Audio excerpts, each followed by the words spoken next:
Colonel Rob Maness has a lifelong record of providing dedicated service to this nation. Having worked his way up from the enlisted ranks to full colonel, he served our country for more than 32 years.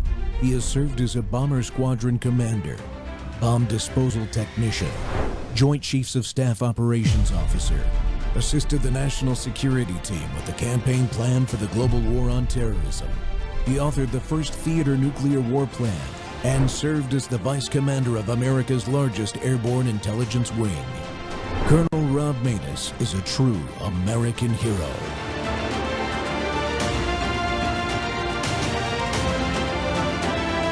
This is Rob Maness Live. To a developing story from Belgium. More drones have been detected in Belgian airspace, the latest in a series of sightings over the past few days. 3 drones were spotted above Belgium's Dole nuclear power plant on Sunday evening. European NATO allies have logged 14 sightings of unidentified drones in just 2 months. The latest incident occurred above Belgium's Kleinbrogel Air Base, reportedly home to U.S. tactical nukes. The unmanned drone reportedly hovered over a Belgian tactical fighter aircraft base for 2 nights from November 1st through November 3rd. The incident is reminiscent of the drone sightings over U.S. bases like Langley Air Force Base last year.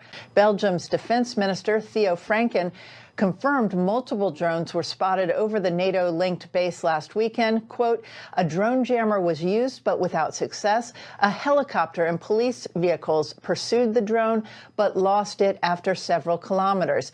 Similar drone incursions have been reported over U.S. bases, including Camp Pendleton in Southern California last December, and repeated sightings in New Jersey last year. Good afternoon, Patriots, and welcome back to More War Monday on the Rob Maness Show. We're live on Worldview Tube and our X Spaces simulcast. Well, last year when residents up and down the East Coast reported mysterious drones appearing night after night, it was today's guest, John Ferguson's expertise that helped major news outlets connect the dots. His analysis led to national reporting.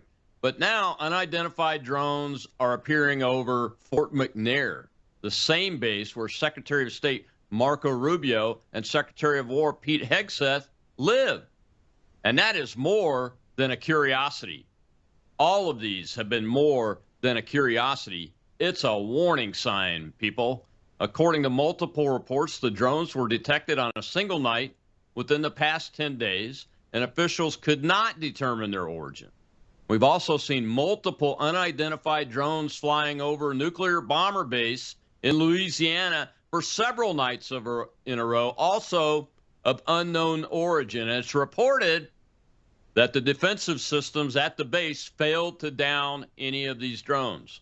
Well, with the U.S. already on heightened alert due to the conflict with Iran, the presence of unknown unmanned aircraft over one of the most sensitive military installations in the country raises serious questions about perimeter security and adversarial reconnaissance, as we've been saying for years now. Well, Mr. Ferguson is back in the media today discussing these issues. He's a drone expert and the founder and chairman of Saxon Aerospace and Saxon Unmanned. And that's a Kansas-based manufacturer of long-range military-grade unmanned aircraft and remote systems. John is also a U.S. Marine Corps veteran and former reconnaissance scout swimmer, went on to become a deep-sea diver, submersible vehicle pilot, and global infrastructure specialist working in more than 80 countries. John holds multiple pending U.S. patents and is known for designing rugged, life-saving, cost-saving technologies relied on by major clients worldwide, including the military, energy, and agriculture sectors. John, welcome to the Rob Maness Show. Well, thank you, Colonel. I appreciate it. It's very nice to be here. Yeah, thanks for coming on, man. I appreciate you spending the time with us. Absolutely. I like to do a deep dive with an expert in this, and quite honestly, you know, I've had military guys on to talk about this over the years since we first started seeing things like over Langley Air Force Base and that kind of stuff. But yeah, I've never been able to get a drone expert that has military experience. So I appreciate you coming on. Well, let's just start with that mashup we showed in the cold open there is from years to today.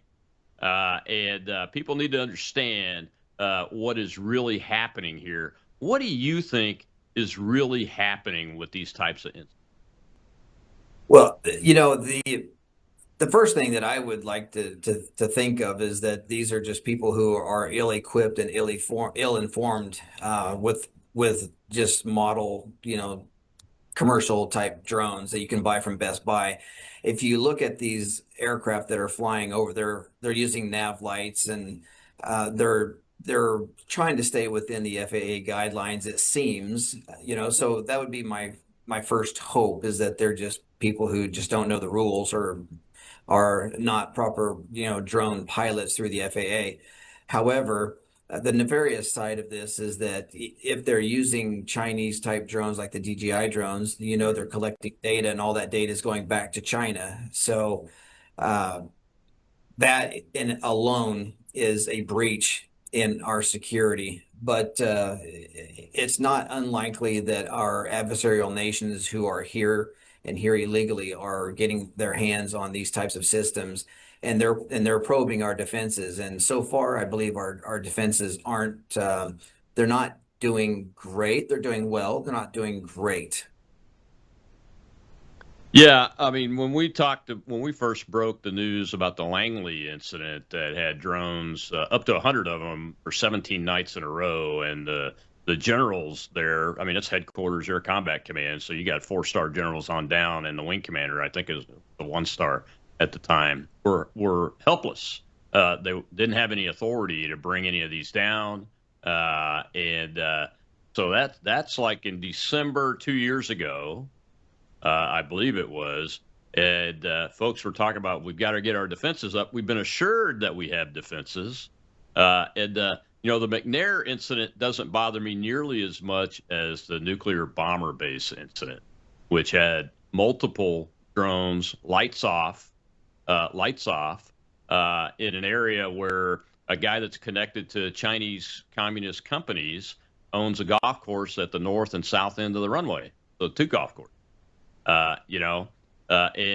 We know there are defensive systems of some type at Barksdale, and the reporting is that the defensive systems failed to bring these down or to keep them from penetrating the airspace one way or the other.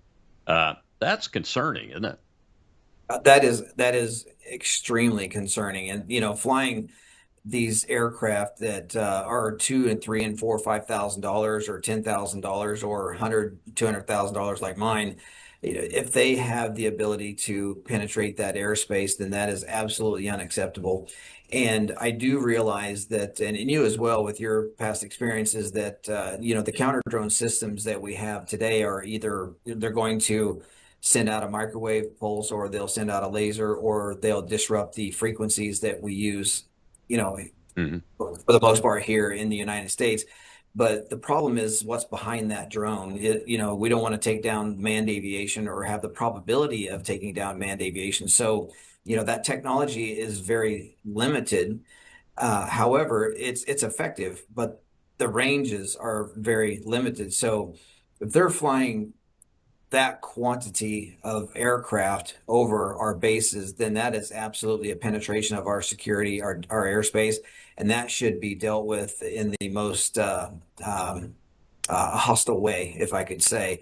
They have to shoot those things down. They have to bring them down. Because as well as I do, and a lot of your followers that use drones, that they can take just a standard camera and they can fly over and take photographs, and with those photographs they can do asset management. They can take a look at the assets, the personnel that are on the ground, but also they can get digital elevation models. They can get elevations of buildings down to the inches, and that is very important when you're planning some form of an attack, is to get that elevation right. I mean, your past military experience, every map you've ever looked at has an elevation model, right? So that is key. And so they cannot allow this stuff to happen. They have to, in the environment that we're in today with our adversarial nations that we're dealing with now, there's no other alternative but to bring those down. And if they're just people who are ill-equipped or ill-informed flying those aircraft over our military installations, then they have to be punished, because we have to set a precedence.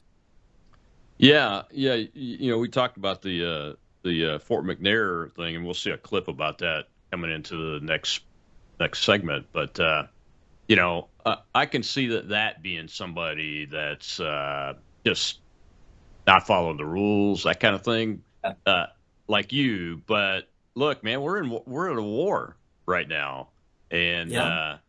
for them to be able to get over the Secretary of War and the Secretary of State's homes uh, at this time and this day, what does that tell you about the big picture from a defensive network perspective? I mean, I'm not saying that, I'm pretty sure it'd be very difficult to get permission to use kinetic fires on these things, but we have Yeah. all kinds of ways. You mentioned a couple: microwaves, electronic warfare, netting, those kind of things that could be used to stop these. It makes me nervous when I see that of all the places, Fort McNair has a loose drone running over those houses. Well, for two military guys talking here, I think we can both agree that somebody's going to get an ass chewing. So it's just unacceptable for those defensive assets to not work, especially like you're saying in today's times. We're in a war. We've been in a war in my opinion, we've been in a war for a very long time. It's an information war. It's a Mhm. technology war. It's a war of breaking down the United States in multiple facets, and that cannot be taken lightly at all. So under no circumstance should that ever happen again. And I believe this administration is going to, I think they're going to ratchet up the tension between themselves and the commanders of these installations to let them just say, hey, look, do not let that happen again. Yeah, I mean, as a commander of a former installation commander, I would be very happy to shoot down any of these drones in any way that I get the tools to do it with. Yeah, And some that's what bases we're you can trying to do do. that on. Yeah, and some bases you could do that. Some bases you can't, like the Los Angeles Space Force Station there. It'd be very difficult to do that because it's surrounded by a urban area and those kind of things. But most of our bases do have open spaces around Yeah. them, especially the Air Force bases. And we ought to be able to authorize these commanders to use whatever means necessary, in my Well, opinion. I agree, and I'm going to make a very bombastic statement. But we here in the United States, we have not suffered an actual military invasion in well, quite a few years. Hmm. And with the adversaries that we have now in today's world, I think the United States is going to have to prepare themselves for attacks on our homeland. I mean, that's just the environment that we're in, and these drones are absolutely an amazing asset to use as an offensive posture. The media has it wrong, by the way. These drones don't cost 40, $50,000. I can build that Shaheed drone for way less than 20,000 bucks, right? Hmm. So it's a very low cost asset, and it's a very concealable asset. So again, I know it's a very bombastic statement to state that there could be potential attacks here in the United States, but look around the world. Almost every other nation around the world is being attacked in some way, shape, or form, and we're the only ones that aren't. I think it's coming, and I don't want to stress people out by saying that, but I would love for you to agree or disagree with me.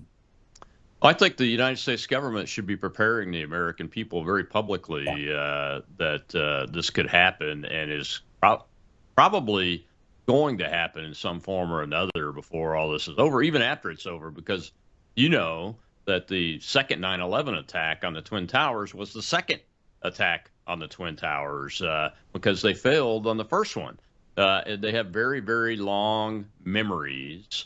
And we're hearing from open source intelligence that the Al Qaeda guys are back in business and they're trying to recreate the Bojinka airport attack that failed. And that was like 30 years ago.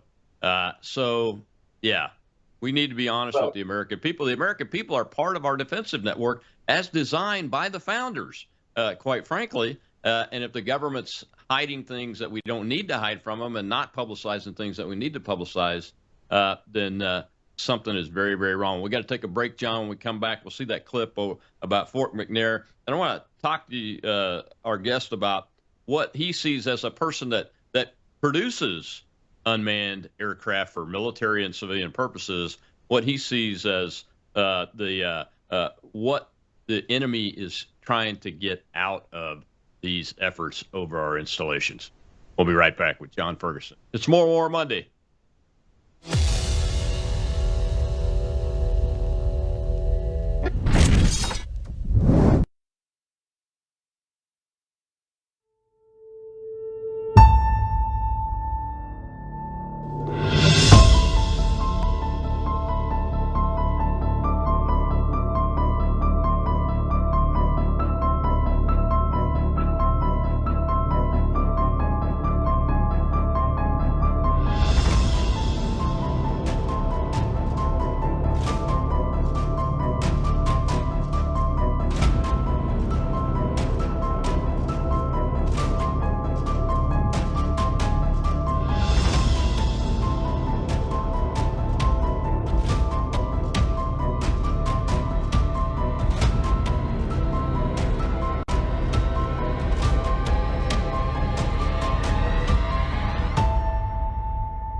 Washington Post reports U.S. officials detected unidentified drones above an Army base in Washington, where Secretary of State Marco Rubio and Pentagon Chief Pete Hegseth live.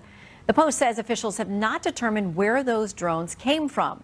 The drones over Fort McNair have reportedly prompted officials to consider relocating Rubio and Hegseth.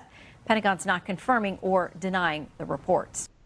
Welcome back to the Rob Maness Show. It's More War Monday, and once again, ladies and gentlemen, the subject is about drones. We're currently in a war with the world's most prolific state sponsor of terrorism, and we know that there are more than 1,000 Iranian agents inside this country that we saw come through in the Biden administration. Some have been captured, some have not. We know there are over 100,000 Chinese military-age males that came into this country under the Biden administration. We know that the former national director of the National Counterterrorism Center testified that there were 18,000 potential terrorists from Islam inside the country, and not all of them have been captured or are being monitored. So these drones, all of a sudden, over our military installations, especially the sensitive ones, are very, very critically important. My guest today is John Ferguson, who is a Marine Corps veteran, plus he builds unmanned aircraft through Saxon Unmanned, his company, and for military and civilian purposes, I assume, John. So what is it that you mentioned a couple of them when we were talking about the DJI drones, but from a military perspective, when you're designing a drone for reconnaissance, what are the types of things that the enemy is likely to be looking for through those systems? Well, they're very simple. You know, the aircraft are very inexpensive to build, and so they're going to build them with very low cost components. And if they happen to lose them, then it's not a big deal, right? You got 10,000 more behind it, but you know, these aircraft can carry 5, 10, 15, 20 pounds of payload, and you know yourself that you know, a pound of an explosive well placed could bring down a small building, right? So just imagine what 15 or 20 pounds of payload will imagine what that will do to a building or an area here in the United States. So again, they're going to be looking for our critical infrastructure as far as water treatment plants, you know, nuclear facilities, military installations. But the big thing that they're going to want to do is they're going to want to spread terror. They're going to want to terrorize the American people. And if I may, I would like to pivot just a bit here. You know, last year in 24, 25, I had kind of broken the back of the Biden administration and not telling the truth about what those drones were looking for, and looking for a nuclear warhead. And if you remember, possibly that the Pentagon had come out in the 90s with a report stating that there was a nuclear warhead that they felt was here in the United States. And the two gentlemen that I've been working with, we just turned over information to the administration last week. The the information that shows all of the missing links on that report. So not only is there one nuclear warhead here in the United States for sure, there's probably a 99% probability that there is another one here. And so what we did is we turned over all of the information that we've been collecting for the past few years on who had it, where it came from, how it got here. And I can tell you that the Iranians had their fingerprints all over it. I don't want to, again, I don't want to fearmonger, but it was information that was very well received from the administration last week because we actually gave them hard, solid evidence. So, in addition to that, I spent a lot of years south of the border and on the border fighting narco terrorism, human trafficking, and child sex trafficking. Mm-hmm. And a lot of the people that we had ran into on the southern border were these Iranians, and they were not here to do us any good. And I have nothing against the Iranians. I've been to 87 countries around the world. I've worked with some of the most wonderful people in the world. Iranians are wonderful people, so I'm not disparaging them at all. But those that do not like us, they are here. And in addition to that, there were shipping containers that were brought over from the southern border that were brought to Iranian truck drivers that are distributing these shipping containers all around the United States, full of a lot of bad stuff for us. So again, this isn't conspiracy. This isn't any tinfoil hat crap. This is actual fact. And I had turned that information over to the absolute highest levels of the administration that I could, and that is not being taken lightly. And I'm sure you've probably heard of some of that as well. But the Iranian threat we have right now is valid. And that's why I say that the American people need to brace themselves that there are going to be some bumpy roads ahead unless President Trump and this administration can knock this conflict on the head right now. And I would love for you to agree or disagree with me. Yeah, I mean, I can't speak to the presence of loose nuclear warheads inside the United States. I don't have any access to any intelligence where I could either confirm or deny that. But what I can say is that I agree with you. There are Iranians in the country. They've been coming in with the help of the Venezuelans, the cartels, for some time now. I can say that if there are shipping containers, like as you say, then the descriptions of those shipping containers should be given to the public to be on the lookout, especially around our military bases and around places where Americans gather in large gatherings. Or March Madness is going on right now, for instance. The baseball, the World Baseball Championship just ended. So there's lots of opportunity there. We've used airborne systems to sniff for nuclear material for quite some time now. From a drone perspective, kind of staying on the subject of the Iran war, are there drones that are capable of doing that same mission? I mean, when I was doing it as an EOD tech, it was a manned type of aircraft, and the equipment was carried by that. But are there drones capable of doing that kind of mission with the range that would be needed to, say, get into the interior of Iran? I'm sorry. What more specifically are you asking me, just so I make sure I answer it properly? Are there drones that have the detection capability for nuclear material that we could use to hunt down the nuclear material that we know the Iranians still have? They admitted to Steve Witkoff when they first sat down with him that they had enough material to build 11 warheads. Is what I think the guy told him, which is, in my mind, would be the reason the president pulled the trigger on this operation. But is there a drone that has the range enough to be able to get deep into the interior where we think we know that type of material is being hidden? The technology it does exist. I believe, I could be wrong, but I think it's Teledyne that actually build a sensor that can detect radioactive material.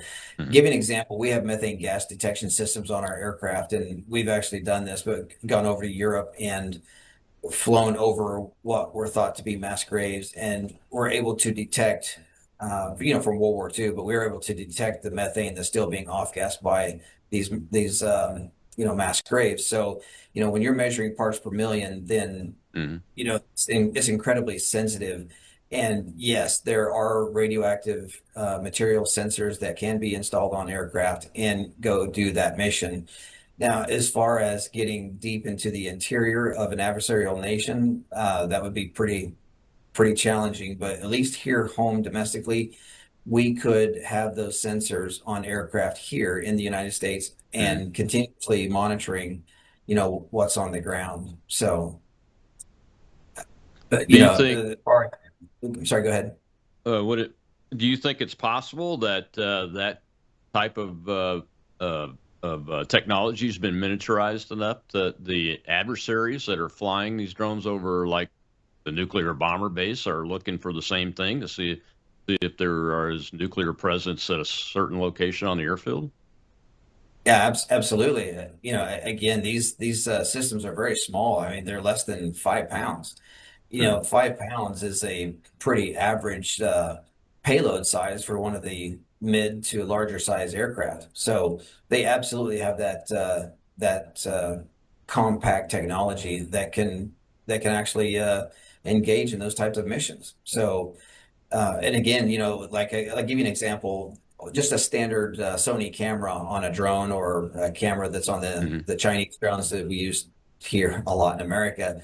We can fly over these installations, and we can take screenshots of the ground, and we can pull those images all together through color matching and uh, the coordinates on the Hmm. backside of the image, right? You can match all of that together, and we can give you the X, Y, and Z axis of any building or mound or pond or even a Coke can. You can put a Coke can in the parking lot, fly over it, map it, and then tell the X, Y, and Z axis. And then we can also tell you the volume that it takes to fill up that Coke can. So all of this intel, and coupled with, radioactive sensors that can detect this material, you put all of that together in a data package, and you just have so much incredible intelligence that we've never had in the history of warfare in the United States. Hmm. So drones are absolutely a force multiplier exponentially in so many areas, in battle planning, battle execution, Hmm. post-battle assessments. I mean, it's scary what these damn things can do, and you can just go do that basically off of a drone you can order off of Amazon, Yeah. Yeah, and the DJI drones, the Chinese drones, which are really from a commercial, uh, I don't want to say entertainment perspective, but from a civilian, purely, civilian individual perspective, there you mentioned that they're passing information back to the Chinese. Is Yeah. that a continuous stream, some type of data link? How do they do that? Through Wi-Fi? Yeah, I don't want to. I haven't gotten into the weeds with that, but I'll tell you what I do know. I just don't want to give any misinformation. But when you Mm-hmm. fly over and collect data using one of those aircraft, Mm-hmm. that aircraft will take on that data on board the aircraft, and that also will radio down to your ground station, right? Your handheld. Yeah.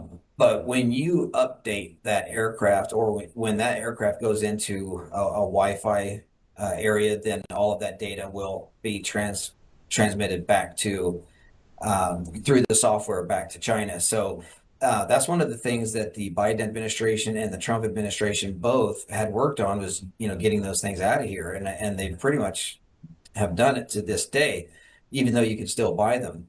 But Mm-hmm. that all of that data goes back to China. And, even in flash sticks and crazy things that you have, they've been caught taking Mm-hmm. resistors or capacitors or something along those lines, that they look like a resistor or a capacitor on a printed circuit board. But when you Mm-hmm. tear them apart, you look into it, it's a freaking transmitter, Yeah. Yeah. disguised as a capacitor, right? So, Mm-hmm. so all of that data will hook into the Wi-Fi or cell signal, and it'll transmit all that data. and there's nothing you can do about it. So basically, the Chinese have almost the whole damn world mapped through those things because they are the biggest supplier of, you know, hobby Mhm. grade commercial drones in the world. Yeah, they absolutely are. People love them. The people that I've talked to, and I've hired contractors to look at my roof shingles. Guy shows up with a DJI drone. He loves the thing. Yeah. Yeah, Says it saves I've him a been, lot of time. Well, we got to take a break, it John. does. When we Yeah. come back, we'll talk some more about this. I got a couple of hands up in my live audience of questions that people want to ask you, and we'll be right back on More War Monday.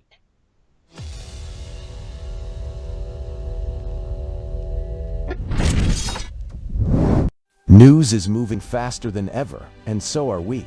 Worldview Tube brings you 24/7 live stream coverage and now real-time alerts when it matters most. Once you have the Worldview Tube app installed, exit the app and navigate your way to Settings. In Settings, locate the tab labeled Notifications. Select the Notifications tab. Scroll down until you locate the Worldview Tube app icon. Select the tab, and here you can turn on and customize your notification experience for the Worldview Tube app. News doesn't wait, and neither should you. Turn on push notifications to stay informed. Every headline as it happens.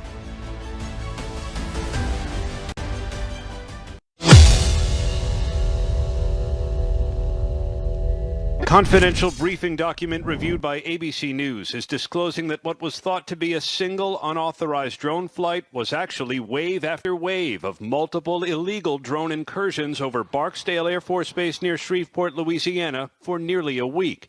The document called those incursions a significant threat to public safety and national security. Between March 9th and March 15th, the document said Barksdale security forces observed multiple waves of 12 to 15 drones operating over sensitive areas of the installation, which houses the Air Force's Nuclear Command and B-52 bombers. A spokesman confirmed Barksdale Air Force Base detected multiple unauthorized drones operating in our airspace during the week of March 9th. The spokesman said we are working closely with federal and local law enforcement agencies to investigate these incursions. The drones were unlike what's commercially available. They were high-tech, with a much longer range and are resistant to jamming. Certainly, it seemed to be more than just your average drone enthusiast who just pushed it too far. It looked like this was deliberate and intentional to see just how they would react. And seeing this probe on a base inside the United States is very troubling.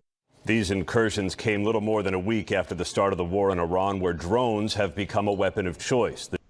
Welcome back to the Rob Maness Show. We're live on Worldview Tube and our X Spaces simulcast. And drone expert, CEO of Saxon Unmanned, John Ferguson, is with me to discuss these issues today. And John, you know, that report there, what's most troubling about that is that we acknowledge that these are not commercially available drones, and that we were unable to stop them. It's just pretty incredible. Now, one of the things I wanted to ask you is that base. I was stationed there for over 8 years total, and I'm very familiar with the terrain, which is swampy, has a very large lake at its southeast side, and other large bodies of water, relatively speaking. I mean, where would you have to launch these things from for them to be undetected from a launch perspective?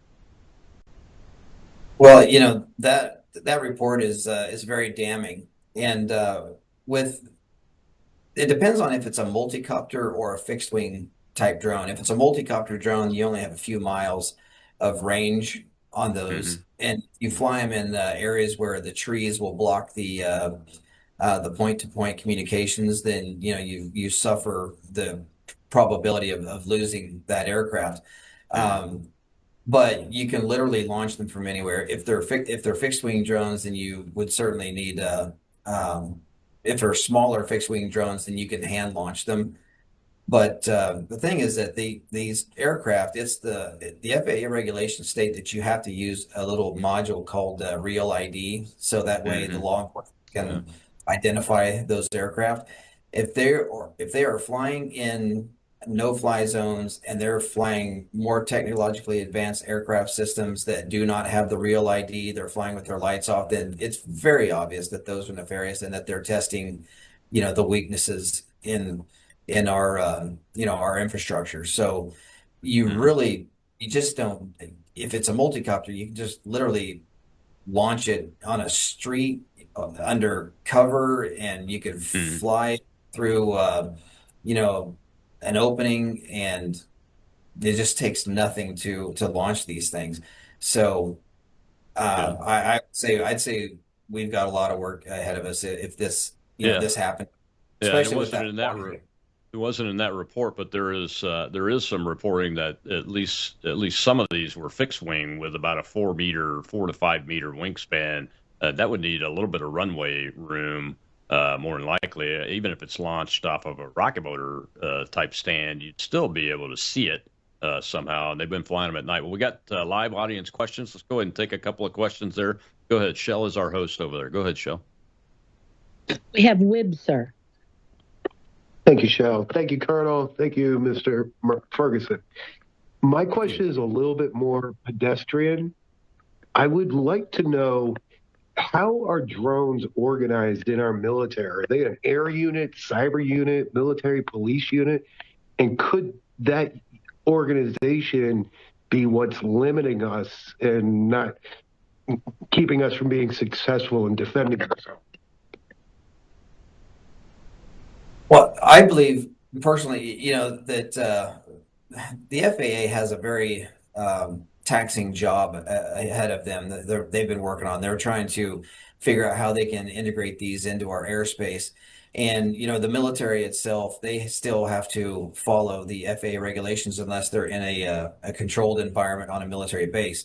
So there are a lot of different avenues for these drones to be integrated into our military. So we're even down to small squad level, fire team levels, which is 3-4 men, or up squad levels 14 men, or platoon levels at 30 men or women, right? So then there are larger organizations within the military that just are dedicated drone organizations. So I'm hoping I'm answering your question, but the problem that we're having is that the airspace is so full that we can't just integrate these aircraft into our commercial airspace, even if it's military or not. So we're actually tripping over our own feet, if I could say that. Did I answer that question okay? Yeah, I think so. I mean, just to go to the organizational aspect of it, look, even in the mid 2000s, the last time I was deployed to a unnamed Air Force base in the Middle East, our security forces folks were using handheld drones already. Yeah. They weren't quadcopter; they were fixed wing. You kind of throw them to launch them, but they would use them especially at night with an IR type transmitting camera to look for infiltrators, people trying to get through the wire and those kind of things. I would assume that these drones are being integrated down to the squad, at least the squad level, using squad as a generic term, not necessarily just a ground force, but down to that 8-man, 8-person level unit, because they're so prolific, Yeah, and backpackable drones are, so readily available now, and again, I would take it one step further and say it can even go down to fire team level. I mean, fire team of 3 or 4 men, you're again, it's a force multiplier, so you have to have that to get your battlefield intelligence, so that we can bring our men and women, back home safely. Yeah, and on a first responder basis, I mean, law enforcement's got them. If you have a wildfire out, say at Barksdale Air Force Base in Louisiana, the force catches on fire sometimes. Some of those first responders are going to have drones too. We use drones in the oil and gas industry, the shipping industry, their air, their surface, their subsurface, marine drones. I mean, the dang things are everywhere. So Absolutely. and that's part of the issue, I think, is you were saying we're stepping on ourselves a lot of the times, and here at home, that causes me concern because these nefarious actors can hide themselves in this virtual web, airborne web of these unmanned vehicles, those kind of things. So we got one more question. I want to go ahead and take that real. Go ahead, Sean. We have Deb, sir. Thank you. I have a question. I hope it's not a stupid one, but I want to ask it. Is there anything in the works to either get these drones to be detected via a tower in the area, especially on military bases, or even cell phone towers? Is there anything like that we can detect these drones? That's a wonderful question. And right now, we have two different types of autopilots. Let's just limit it to two, okay, for the sake of this conversation. So you have the DJI drones, which have the Real ID built into them. And then you have the drones like what I use, which is like what we call an orange or blue or black cube, okay? That does not have those safety features built into it. But what it does have is it has an ADS-B. Now, what that ADS-B does is it allows us to see manned aviation when we're flying, but manned aviation cannot see us. And these aircraft they're so small, the radar signature is so small that they're pretty much undetectable, right? And so that's a problem. The ADS-B in and out being on an aircraft would be the ultimate way to go, but there are, FAA issues why they can't allow that to happen right now. Okay. So unfortunately, standard or typical radar systems will have a more difficult time trying to locate these types of these small unmanned aircraft. What we do have is we do have counter drone technologies that are specifically designed to combat drones. And that's the problem that we're talking about right now, is because if those counter drone systems did not detect these aircraft, then we're in trouble. We've got to get better, and we've got to get better now, today, not tomorrow. So I hope that answered your question. Yeah, I think Yes. so. I think so. Did you have more? Oh, no, I'm good. Thank you so much. Okay, thank you Thank guys you. thank you guys for the questions. It's one of the things I like about this show is we have the ability to bring in the audience and let them ask us questions. John, let's get back to the war. How has drone warfare, from your perspective as somebody that now produces, how has warfare changed since, especially since the Russia-Ukraine war started with this drone activity? What has it done to war? That's a fantastic question. I'm certainly not a fan of any war in the year of 2026, but I can tell you that Russia and Ukraine have absolutely revolutionized the entire battlefield from day one. So they have proven that drones are absolutely a force multiplier, and you can take a $2,000 drone and you can wreak havoc on the battlefield with these systems. But take excuse me, unmanned aircraft and dropping grenades or heavier artillery pieces or artillery rounds or whatever throughout these drones is just absolutely insane. And now they're using fiber optic drones because of the counter drone capabilities. Like you can go on the internet, look at fiber optic drones, and it looks like a whole city or a small village is completely covered in a spider web. It's not a spider web, it's the actual fiber wire. So you cannot intercept these drones because all of the communications is done through fiber. So again, they have done an amazing job of proving to the world how important drones really are, but they have also done a very good job of proving to the world how you can knock the shit out of the United States and not have any recourse. So again, we're not there yet. We're getting there. There's a lot of wonderful companies out there that are on top of this and that are trying to combat this technology. They're doing great, but we have to do more. And I'll tell you this, and this is going to be probably one of those bombastic statements, but Let me stop you right there. Let you say that after the break, because I got to take a break. I'm up against a hard break here. But that's exactly what we're going to talk about is defenses and where we're at and where we need to go. Be right back with John Ferguson.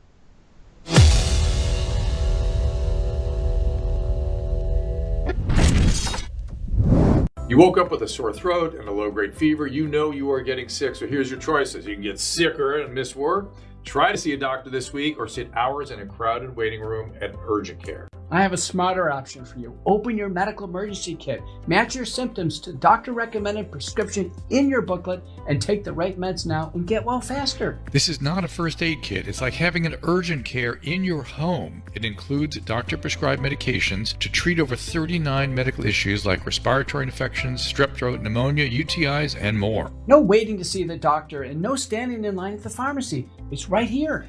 Every home should have at least one medical emergency kit, and here's how to order. Go to worldviewhealthcare.com. Your kit to treat dozens of common and serious illnesses is rushed to your door. worldviewhealthcare.com. That's worldviewhealthcare.com. The emergency kit available at worldviewhealthcare.com. Make sure you don't have to go to urgent care. I got pneumonia. I didn't have to go. I took this last year. Stayed at home, went to bed.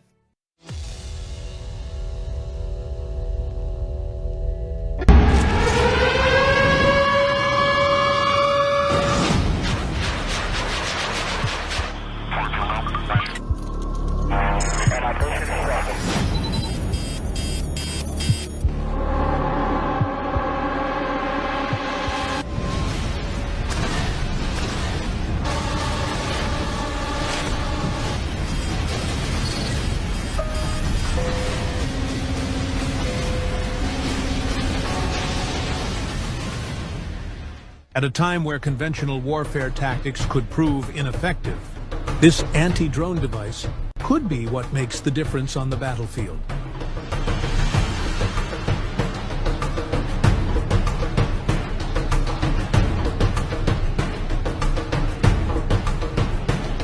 Welcome back to the Rob Maness Show. It's More War Monday, and we're talking about the drones still. This is a complex issue, and it's one that deserves all of our attention, even us civilian Americans, because we have a responsibility to and a duty and a right to defend our country. So it's imperative upon us to know as much as we possibly can about these adversaries that are using these devices to at least surveil our military installations and our entire society, quite frankly. And my guest today is the CEO of Saxon Unmanned, which manufactures drones, John Ferguson, and a Marine Corps veteran. John, you were about to make another one of those bombastic statements before the break. Yeah. Well, it's not so bombastic, but you know, the Chinese, you know, they fund their government funds their drone development, and they've spent billions. And you know, I would love for President Trump to be watching this and have him put me in charge of the drone side of the United States, because I can build up one hell of a system for this country, and I absolutely do mean that. But you know, the U.S. government needs to invest and a lot more money into this technology. I mean, China's put billions into their drone development, and there's no one that can compete with them on the you know, on the smaller commercial side, enterprise type drones. They're just great drones, you know, very simple. But we as a country, our administration needs to invest into the manufacturing here. We're doing it a little bit, but not much. But you know, if President Trump were to put me in charge of the drones in the United States, I would absolutely take a budget and I would give every single manufacturer in the United States, I would give them a budget and say, build me this. and I guarantee you that we could build most badass drone country in the world. We could supersede China. And one of the things that we had developed years ago was we have an aircraft uh, communicating with what we call a USV, unmanned surface vehicle. And then we also developed through one of our partners, had developed what I call a USSV, which is an unmanned subsurface vehicle. Yep. And so it's just like a submersible that's just right below the water line. And then we also have the submersibles that could be deployed out of that, and we can communicate all together. So all of those systems will communicate together and relay that information back. So we can continuously monitor the off the coast of the United States, on the east, west, and southern coast. And that would give us an early warning system underwater and also in air and on the surface. So these are where the attacks are going to be coming from. I don't believe there's not 1% of me that believes that the Iranians are going to, drive up a container vessel and unload drones off the West Coast. I believe there's 100% intent, but a 0% probability of that happening, right? So again, the United States government, the Trump administration, they've been saving all this money all over the place and bringing all this revenue in the United States. Well, you need to shave off a couple of billion of that and give it to the drone manufacturers Yeah. and say, hey, look, go out there and innovate. Do exactly what China does. Take all your engineers, sit around and engineer stuff. Make it work. That's what we Yeah. need to do. I'm constantly surprised because, from on the offensive side and the side of data linking and all that, the United States has led all of that from a military perspective. I mean, we were the first to use unmanned aircraft in combat. We were the first to develop unmanned fighter combat vehicles that are going to be flying in formation with manned vehicles. So we're way ahead in the offensive technology. But do you agree? I mean, we are still pretty far behind. I mean, the little clip I showed is an artist thing, but it's a directed energy weapon. I know we've been working on directed energy weapons, not necessarily from a counter drone perspective, but from to counter other types of activities. So the technology, we have the technology, I know, but like you said, if they're using fiber optics to get these things over the target now, I don't know that type of tech is going to be very effective. Well, again, you can shoot it with lasers, disrupt the frequencies, or use kinetic force. What I believe personally, this is my own opinion, that the best way to take out these drones is drone on drone. Because if you have a laser or you're sending out microwaves or disrupting frequencies, it's what's behind the drone that is the issue, and that's why we're tripping over our own feet. The bureaucracy here in the United States, the FAA has a very difficult job ahead of them to manage all of this, right?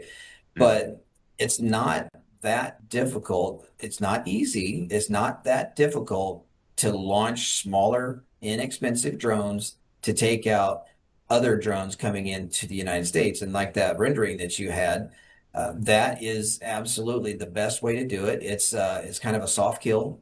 It's not a hard kill, and you're not going to disrupt manned aviation in the background.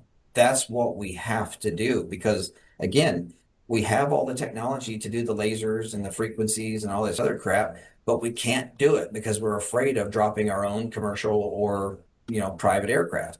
We're literally we're tripping over our own feet. Yeah, and those are kind of shorter range, like a point defense on the point target defense. So close in defense, kind of like a CWIS system, the Gatling gun system on ships. I mean, that's for very close in defense, almost a last ditch effort. Like the lasers, I've been observing the laser shots of the Israelis system, counter missile system, pretty effective because they're getting them on launch phase.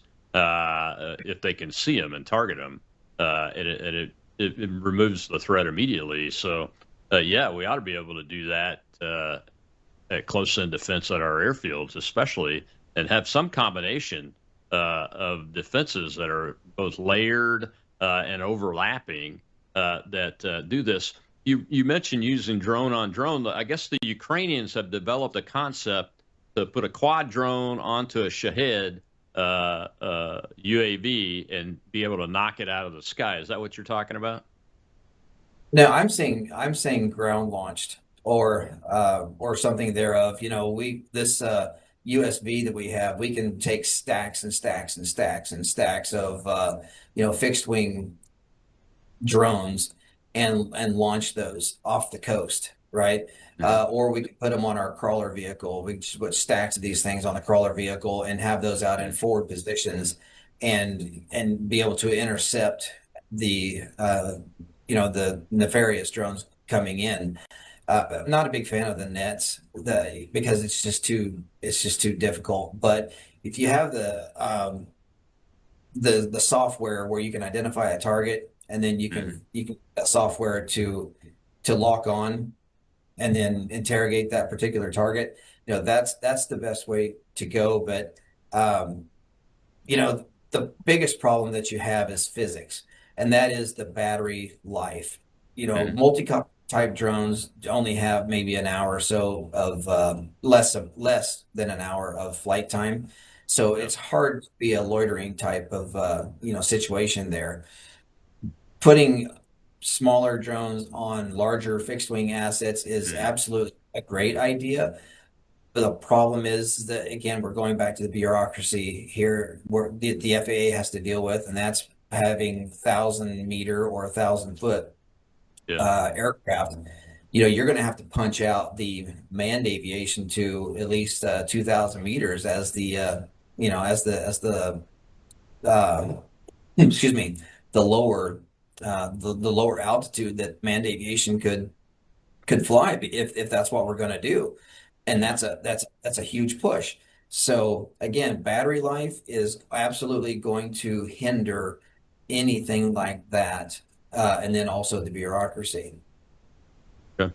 Well, John, we've got a couple minutes left. I want you to tell folks about Saxon Unmanned and the capabilities that you guys are bringing to bear across the board, defensive, and on the defense side. Plus, I think you've got some commercial activity that you do too. So tell folks about that. Yeah, so I started out as a deep sea diver, commercial diver, and then got into piloting submersible vehicles. And I traveled around the world, and I saw a lot of things around the world that I thought was alarming. And so when I came back to the United States, I developed this company to basically just be a force multiplier for America. So I always wanted to develop a technology that's going to save lives and improve the quality of Americans and people around the world. I've been to 87 countries around the world now, and my big thing is I wanted to take our technology and share that around the world so that everyone has a fair shot at just maintaining a livelihood. So all of my aircraft initially started out as just being a life-saving technology and a life-building technology. But now, with the evolution of the drone industry, the aircraft can be a lot of things now, and that is having a reliable system that's modular and being able to deploy it in just minutes is a big thing for me. There's 1,440 minutes in the day, and if you're screwing around with trying to get a drone to work, there are lives that are being lost or there's money that's being wasted. And so that is how I work. That is how I've developed this company. That is to be life-saving, life-building, and become a force multiplier for our troops so that every single person gets to come home from their deployment. And that's the premise that I built this company on. Well, thank you, John. I appreciate your time, man. John Ferguson, SaxonUnmanned.com. We'll have you on again soon, I'm sure, now that we know who you are and we have access to you, and especially the next time a drone issue comes up, man. Appreciate it. Oh, it's coming. Thank you so All right. much, and I appreciate our audience. You bet. Thank you. Yeah. God bless you. Thank you for your service and what you're doing for this country. Tomorrow's training too.